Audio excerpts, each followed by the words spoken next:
In Morse code, it's three dots, three dashes, three dots.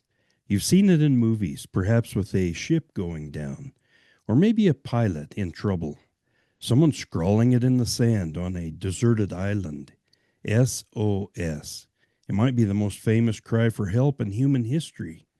And almost everything you think you know about it is probably wrong. Ask most people what SOS stands for, and they'll tell you save our ship, or maybe save our souls. Sounds right, but that's not what SOS means. The letters SOS never stood for anything. It wasn't an acronym, it never was.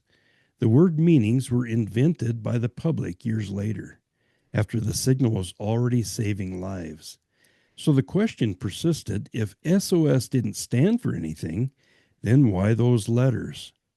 Let's go back to the early 1900s. Wireless radio was brand new. Ships could finally talk to each other across open water.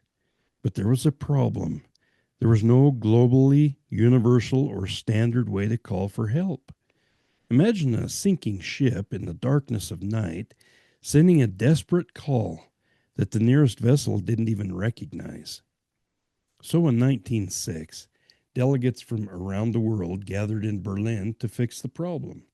They needed a signal that was unmistakable, something so simple it couldn't be confused with anything else, even through static, even by an exhausted operator, or even when a ship was breaking apart in the Atlantic Ocean.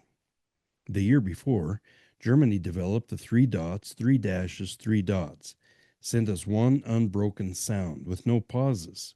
So now in Morse code, three dots happen to be the letter S, and three dashes happen to be the letter O.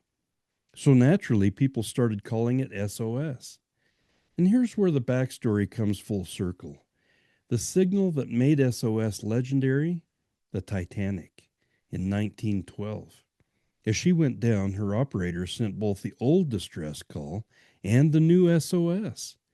The newspapers ran with those three letters, and the whole world finally learned them by heart. So the next time you see those three dots, three dashes, three dots, remember, it was never save our ship.